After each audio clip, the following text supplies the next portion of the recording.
हम स्टार्ट करेंगे CCS leave rules 1972 का important topic study leave. Study leave एक इम्पोर्टेंट टॉपिक है। इसमें 11 रूल्स आते हैं। रूल 50 से 63 तक ये है, जिसमें 57, 58 और 59 डिलीटेड है। हम स्टडी लीव को 3 वीडियोस में करेंगे। इस पार्ट में हम रूल 50 से 55 तक पढ़ेंगे। अगले पार्ट में हम 56 से 63 तक विद GIDs, और लास्ट थर्ड पार्ट में हम इसके MCQs करेंगे। मैं सिर्फ हिंदी में इसकी एक्सप्लेनेशन करूँगा। इंग्लिश इसकी आप स्क्रीन पे देख सकते हो। अगर मैं दोनों एक्सप्लेन करता हूँ तो वीडियो लेंथी हो जाएगी। कोशिश करूँगा कि इसके बाद आपका स्टडी लीव से कोई भी क्वेश्चन ना छूटने पाए। इसकी एक्सप्लेनेशन डिटेल में होगी। तो चलिए शुरू करते हैं।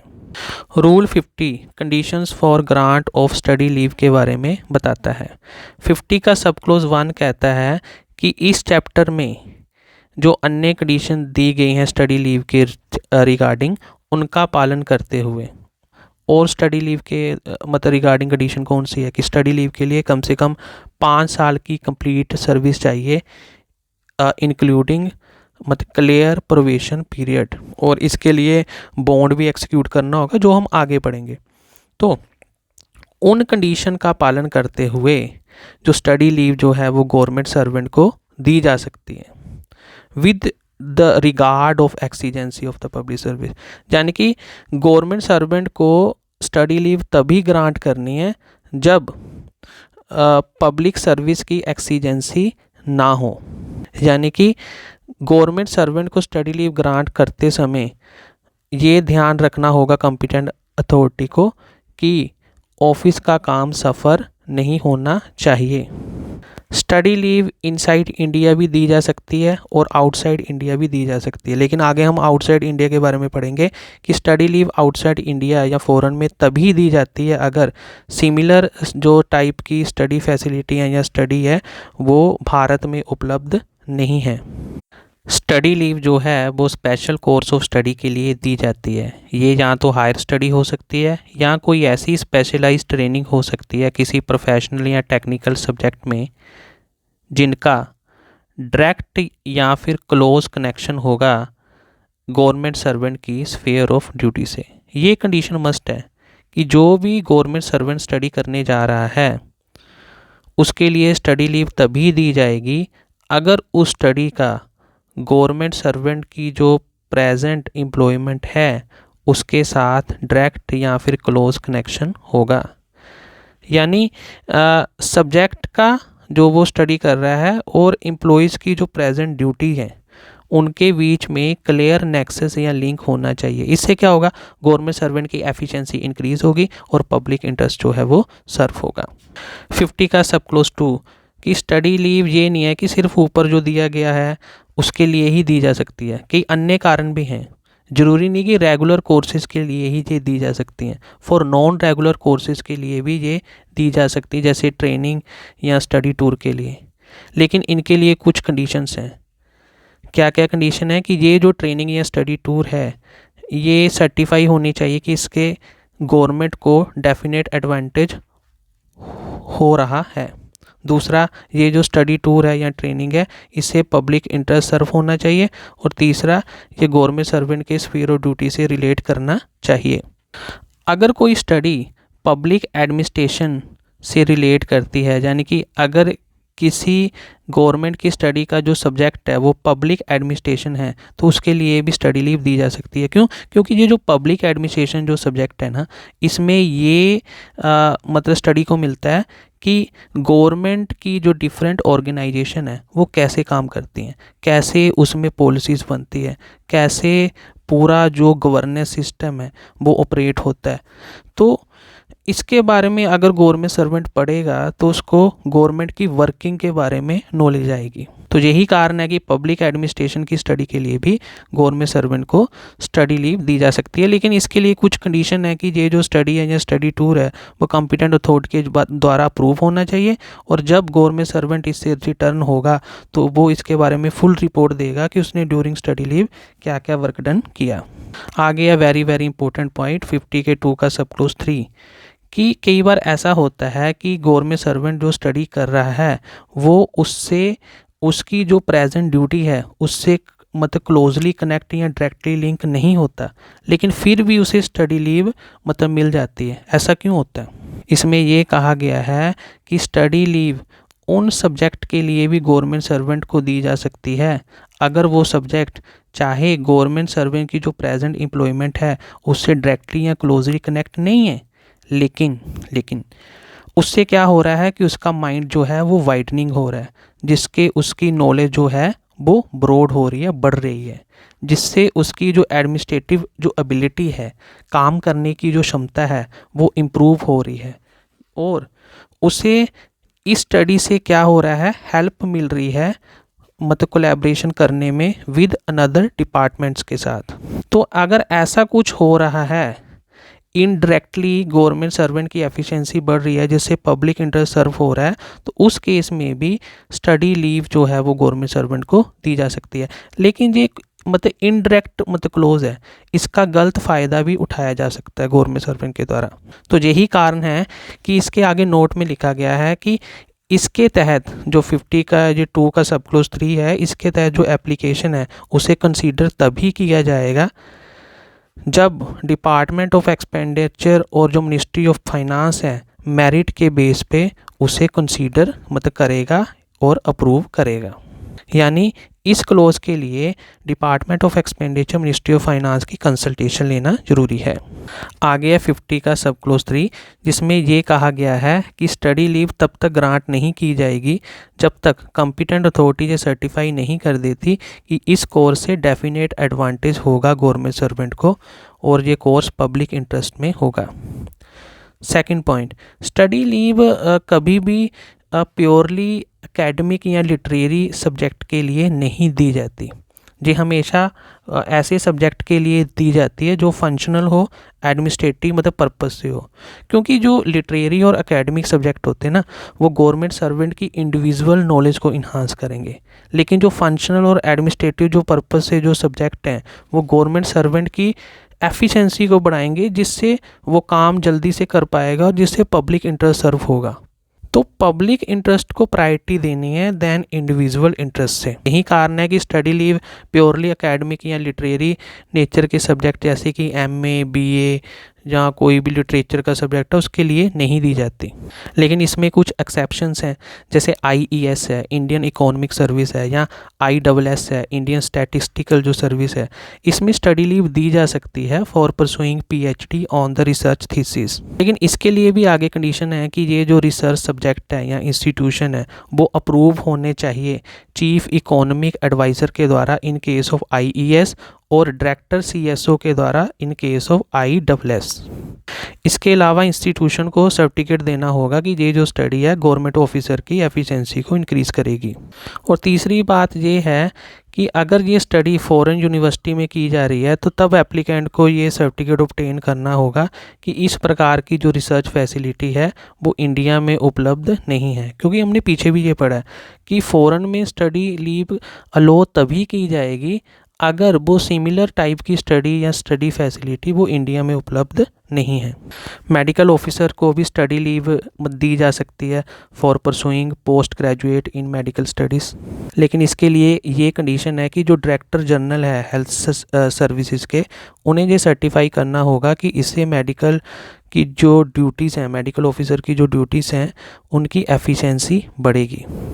स्पेशलिस्ट और टेक्निकल पर्सन को भी फॉर परसुइंग पोस्ट मतलब ग्रेजुएशन के लिए स्टडी लीव दी जा सकती है, लेकिन इसके लिए कुछ शर्तें हैं कि ये जो स्टडी है वो उनके स्फीयर ऑफ ड्यूटी से रिलेट करनी चाहिए और एचओडी या जो सेक्रेटरी हैं वो ये सर्टिफाई करेंगे कि इससे जो टेक्निकल या स्पेशलिस्ट हैं उनकी मॉडर्न डेवलपमेंट्स होंगी, उनकी टेक्निकल कॉम्पिटेंसी इम्प्रूव होगी और इससे डिपार्टमेंट का बेनिफिट होगा।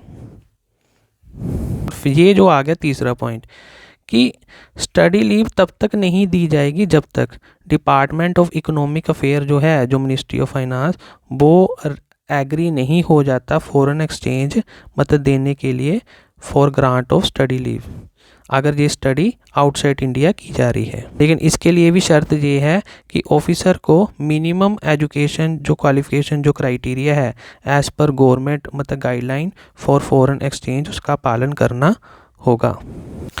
आगे आ गया 50 का सब rule 4, very very important, study leave outside India restriction. तो इसमें ये कहा गया है कि जो स्टडी लीव है वो आउटसाइड इंडिया अलो नहीं की जाएगी अगर एडुकेट फैसिलिटी या सेम स्टडी जो है वो इंडिया में उपलब्ध है या सेम स्टडी किसी स्कीम के तहत कवर हो रही हैं जो scheme department of economic affair ministry of finance के द्वारा चलाई जा रही है या फिर मिनिस्ट्री ऑफ एजुकेशन के द्वारा चलाई जा रही है। तो ये पॉइंट वेरी वेरी इंपॉर्टेंट है 50 का 4 कि अगर सेम स्टडी फैसिलिटी इंडिया में उपलब्ध है या किसी स्कीम के अंडर आ रही हैं तो उस स्टडी के लिए फ़ौरन में गवर्नमेंट सर्वेंट को भेजा नहीं जाएगा। 50 का 5 very very important, eligibility condition for the study leave कि स्टडी लीव के लिए क्या क्या एलिजिबिलिटी होनी चाहिए। सबसे पहले बात करते हैं मिनिमम सर्विस की कि गवर्नमेंट सर्वेंट की कम से कम 5 साल की सर्विस होनी चाहिए, रेगुलर कॉन्टीन्यू सर्विस, और इसमें प्रोबेशन जो पीरियड है वो उसका कंप्लीट होना चाहिए। दूसरा रिटायरमेंट या एज कंडीशन, इसमें ये कहा गया है कि स्टडी लीव तभी दी जाएगी अगर जो स्टडी के बाद गवर्नमेंट सर्वेंट का जो एक्सपेक्टेड रिटर्न है उसके आगे गवर्नमेंट सर्वेंट को 3 साल बचे हैं अभी रिटायर होने को, और सेंट्रल हेल्थ सर्विस के केस में अगर ऑफिसर को 5 साल बचे हैं after the expected date of return from the study leave तभी स्टडी लीव जो है गवर्नमेंट सर्वेंट को दी जाएगी। इसका कारण है बॉन्ड एग्जीक्यूशन, क्योंकि स्टडी लीव पे जब गवर्नमेंट सर्वेंट जाएगा तो गवर्नमेंट उसमें अपना फ़ायदा देखती है कि गवर्नमेंट को उससे क्या फ़ायदा हो रहा है, और अगर गवर्नमेंट सर्वेंट कुछ सीख के आता है तो गवर्नमेंट उससे बॉन्ड एग्जीक्यूट करवाती है कि आपको मतलब CHS मतलब ऑफिसर को छोड़ के जो अन्य ऑफिसर हैं उसको जब उसकी स्टडी कंप्लीट हो जाएगी उसके बाद भारत में इंडिया में कम से कम 3 साल की सर्विस उसे देनी ही होगी, और सेंट्रल हेल्थ सर्विस के केस में मेडिकल ऑफिसर को कम से कम 5 साल की सर्विस इंडिया में देनी होगी। तो ये बॉन्ड उसे एग्जीक्यूट करना पड़ता है, यही कारण है कि ऊपर एज रिस्ट्रिक्शन में ऐसा कहा गया है। 50 का 6 फ्रीक्वेंसी रिस्ट्रिक्शन, स्टडी लीव कभी भी बार बार नहीं देनी चाहिए। क्यों? इससे क्या होगा कि इससे अगर स्टडी लीव बार बार अगर दी गई तो इससे जो ऑफिसर है उसका अपनी रेगुलर ड्यूटी से जो टच है वो एकदम से हट जाएगा, वो अपनी रेगुलर ड्यूटीज़ के टच में नहीं रहेगा, से ऑफिस का काम सफ़र होगा, कैडर डिफ़िकल्टीज आएंगी क्योंकि आजकल तो वैसे ऑफिस में स्टाफ कम है। तो इसलिए कॉम्पिटेंट अथॉरिटी को स्टडी लीव ग्रांट करते समय इन सब बातों का ध्यान रखना होगा।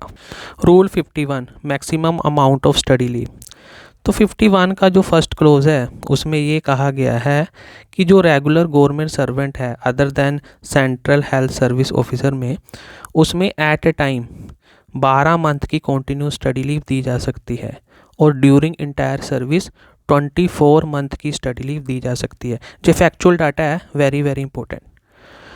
और 51 के सब क्लोज 2 में कहा गया है कि for central health service CHS officer के लिए मैक्सिमम 36 मंथ की जो स्टडी लीव है फॉर इंटायर सर्विस वो दी जा सकती है। इसमें हमें ये बात ध्यान में रखनी है कि इसमें at a time study leave का क्लोज नहीं है, ऊपर एट ए टाइम का क्लोज है कि एक बार में सिर्फ 12 मंथ तक की मतलब मिल सकती है, इंटायर लाइफ में 24 मंथ तक मतलब मिल सकती है। लेकिन CHS ऑफिसर के केस में इंटायर लाइफ में ओनली 36 मंथ के लिए ही स्टडी लीव दी जा सकती है। लेकिन इसके लिए मैंडेटरी कंडीशन है कि गवर्नमेंट सर्वेंट को बॉन्ड जो है वो एग्जीक्यूट करना होगा। 51 के 1 वाला केस है, इस केस में 3 साल का बॉन्ड होता है, और CHS central health service officer के केस में ये बॉन्ड 5 साल का होता है, जो हम आगे बढ़ेंगे। आ गया rule 52 application for study leave, कि स्टडी लीव के लिए एप्लीकेशन कैसे होनी चाहिए। तो इसमें कहा कि स्टडी लीव के लिए एप्लीकेशन जो होनी चाहिए वो थ्रू प्रॉपर चैनल होनी चाहिए। आप डायरेक्टली कॉम्पिटेंट अथॉरिटी को स्टडी लीव की एप्लीकेशन नहीं दे सकते, आपको प्रॉपर चैनल फॉलो करना होगा, एप्लीकेशन थ्रू प्रॉपर चैनल मतलब देनी होगी, और फिर ही आपकी जो स्टडी लीव है वो सैंक्शन होगी। डायरेक्ट एप्लीकेशन देने को मना किया गया है कॉम्पिटेंट अथॉरिटी को। और दूसरी बात इसमें ये कहा गया है कि एप्लीकेशन में क्लियर स्पेसिफिकेशन आपने लिखनी है। आपने कोर्स जो आप स्टडी करने जा रहे हो उसके बारे में लिखना है, किस इंस्टीट्यूट में करने जा रहे हो, क्या इसकी ड्यूरेशन रहेगी, इसका एग्जामिनेशन कब होगा। तो पूरे पर्टिकुलर्स जो हैं स्टडी के बारे में लिखने हैं उस एप्लीकेशन में, ताकि फुल ट्रांसपेरेंसी जो है वो बनी रहे। आगे 52 के सब क्लोज 2 में कहा गया है कि अगर आपने फुल डिटेल नहीं भरी शुरू में, या आपकी जो स्टडी लीव है वो अब्रोड की सैंक्शन हुई है, फ़ॉरेन में स्टडी जो करने के लिए स्टडी लीव सैंक्शन हुई है, लेकिन इन बिटवीन ही क्या हुआ कि जो ऑफिसर है उसको अपने प्रोग्राम में कुछ चेंज करने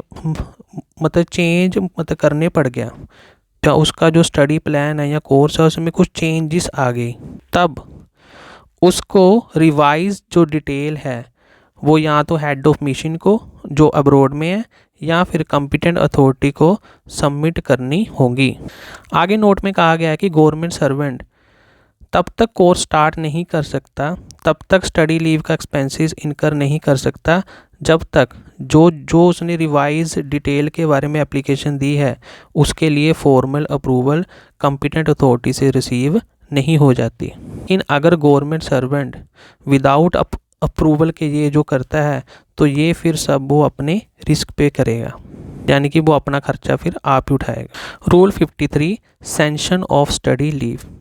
53 के फर्स्ट में ऑडिट वेरिफिकेशन की बात की गई है। इसमें ये कहा गया है कि स्टडी लीव ग्रांट करने से पहले ऑडिट ऑफिसर से स्टडी लीव के रिगार्डिंग एडमिसिबिलिटी की रिपोर्ट ऑब्टेन की जाएगी। ऑडिट ऑफिसर बताएगा कि स्टडी लीव इस केस में एडमिसिबल है कि नहीं है। इस रिपोर्ट में जो गवर्नमेंट सर्वेंट ने ऑलरेडी स्टडी लीव ली है उसका भी जिक्र होगा। रूल 53 के सब क्लोज 2 में कहा गया है कि अगर कोई गवर्नमेंट सर्वेंट अपने पेरेंट डिपार्टमेंट से किसी अनदर डिपार्टमेंट में टेम्परेरी ट्रांसफ़र पे चला गया तो उस केस में गवर्नमेंट सर्वेंट को स्टडी लीव तभी सैंक्शन की जाएगी जब जो अनदर डिपार्टमेंट है वो पेरेंट डिपार्टमेंट से फुल कंकरेंस कर लेगा। कि study leave grant only after the concurrence of the parent department. 53 के थर्ड क्लोज में कहा गया है कि जो स्टडी लीव अब्रोड यानी कि फ़ॉरेन के लिए सैंक्शन की गई है, इसकी इंटीमेशन इंडियन मिशन अब्रोड को देना ज़रूरी है। लेकिन अगर ये स्टडी लीव एडमिनिस्ट्रेटर के द्वारा जारी की गई है, सैंक्शन की गई है, तो उस केस में जो कंसर्न्ड मिनिस्ट्री है वो हेड ऑफ मिशन को ये जानकारी इंटीमेशन देगी। गवर्नमेंट सर्वेंट को हेड ऑफ मिशन के से कॉन्टैक्ट करना पड़ेगा फॉर लेटर ऑफ इंट्रोडक्शन के लिए और अब्रोड में ऑफिशियल असिस्टेंस के लिए। आगे वेरी वेरी इंपॉर्टेंट 53 का सब क्लोज 4 एग्जीक्यूशन ऑफ बॉन्ड। इसमें ये कहा गया है कि स्टडी लीव शुरू करने से पहले बॉन्ड एग्जीक्यूट करना मैंडेटरी है। परमानेंट गवर्नमेंट सर्वेंट के केस में जो बॉन्ड का फॉर्मेट है वो लीव रूल का जो शेड्यूल 2 है उसमें फॉर्म 7 और फॉर्म 8 है। फॉर्म 7 में स्टडी लीव के रिगार्डिंग बॉन्ड है और फॉर्म 8 में स्टडी लीव के एक्सटेंशन के regarding permanent servant government servant का बॉन्ड है। इसी प्रकार टेम्परेरी या नॉन परमानेंट गवर्नमेंट सर्वेंट के लिए फॉर्म 9 है स्टडी लीव का और फॉर्म 10 है स्टडी लीव को एक्सटेंड करने का। ये फॉर्म 9 और फॉर्म 10 जो बॉन्ड है उसका फॉर्मेट है। और फिर आगे सी में कहा गया है कि कॉम्पिटेंट अथॉरिटी को ऑडिट ऑफिसर को ये सर्टिफिकेट देना होगा कि गवर्नमेंट सर्वेंट ने बॉन्ड एग्जीक्यूट कर लिया है, क्योंकि बॉन्ड एग्जीक्यूट करने के बाद ही स्टडी लीव उसे मिलेगी, तो बॉन्ड एग्जीक्यूट करना ज़रूरी है। 53 का 5 बताता है submission of certificate after completion of course. तो इसमें ये कहा गया कि जब गवर्नमेंट सर्वेंट का कोर्स ख़त्म हो गया तो उसके बाद में गवर्नमेंट सर्वेंट क्या क्या सबमिट करेगा। Examination certificate, detail of course undertaken, dates of commencement and completion of course and any remarks of the course. वो ये सारा का सारा कॉम्पिटेंट अथॉरिटी को गवर्नमेंट सर्वेंट जो है वो सबमिट करेगा। और अगर ये जो स्टडी है वो अब्रॉड में हुई है तो सर्टिफिकेट जो है वो हेड ऑफ इंडियन मिशन के थ्रू सबमिट किए जाएंगे। आगे है very important rule 54 accounting and combination of study leave. तो इसमें ये कहा गया है कि जो स्टडी लीव है वो नॉन डेबिटेबल लीव है, यानी कि स्टडी लीव जो है वो रेगुलर लीव अकाउंट से डेबिट नहीं होती, इसका एक सेपरेट खाता होता है। रूल 54 का सब close 2 combination of study leave with another kind of leave के बारे में बताता है कि स्टडी लीव सभी से कंबाइन हो जाती है, लेकिन ये एक्स्ट्रा ऑर्डिनरी लीव के साथ कंबाइन नहीं हो सकती। फिर लिमिट ऑफ टोटल एब्सेंस के बारे में बताता है कि जर्नल केस में 28 मंथ तक इसका कम्बिनेशन हो सकता है स्टडी लीव का, और पीएचडी कोर्सेज के लिए 36 मंथ तक study leave plus other leave का कम्बिनेशन हो सकता है। 54 का 3 ये कहता है कि ज़रूरी नहीं है कि स्टडी करने के लिए स्टडी लीव ही होनी चाहिए, किसी अन्य लीव के दौरान भी गवर्नमेंट जो सर्वेंट है वो स्टडी कर सकता है, लेकिन उस केस में जो पीरियड है जो स्टडी लीव के साथ कॉन्टिन्यूशन में किसी अन्य लीव के द्वारा लिया गया है वो स्टडी लीव काउंट नहीं होगा। Rule 55 shortfall in the course duration. ऐसा भी तो हो सकता है कि जितनी स्टडी लीव ली थी गवर्नमेंट सर्वेंट ने, जो एक्चुअल कोर्स है उससे छोटा पड़ गया, कम पड़ गया। मान लो गवर्नमेंट सर्वेंट ने 6 महीने की स्टडी लीव ली थी, लेकिन जो कोर्स है वो 4 महीनों में ही ख़त्म हो गया, तब गवर्नमेंट सर्वेंट क्या करेगा? तो उस केस में ये कहा गया है कि ऑफिसर को तब एट वंस इमीडिएटली ड्यूटी को ज्वाइन करना होगा, और अदरवाइज़ अगर वो गवर्नमेंट सर्वेंट ड्यूटी को ज्वाइन नहीं करता है तो उसको प्रायर सेंशन लेनी होगी कि जो रिमेनिंग पीरियड है उसे ऑर्डिनरी लीव की तरह ट्रीट किया जाए। तो ये था हमारा कंप्लीट पार्ट 1 स्टडी लीव का। आई होप आपको समझ आया होगा। अब आप मेरे को एक क्वेश्चन का जो आंसर है वो कमेंट बॉक्स में देंगे, जिससे मेरे को पता मतलब लगेगा कि वाकई आपने स्टडी लीव का जो लेक्चर है वो पूरे ध्यान से सुना। तो ये क्वेश्चन है, which form of the schedule to execute as a bond by the temporary government servant for extension of study leave. कि हमें पता है कि स्टडी लीव के लिए बॉन्ड एग्जीक्यूट करना पड़ता है, तो टेम्परेरी गवर्नमेंट सर्वेंट ने अगर बॉन्ड एग्जीक्यूट किया for the extension of study leave तो उसको किस फॉर्मेट का यूज़ करना होगा? फॉर्म 7, फॉर्म 8, फॉर्म 9 और फॉर्म 10। इसका आंसर आप कमेंट बॉक्स में दीजिए। मिलते हैं आपको पार्ट 2 में फॉर स्टडी लीव।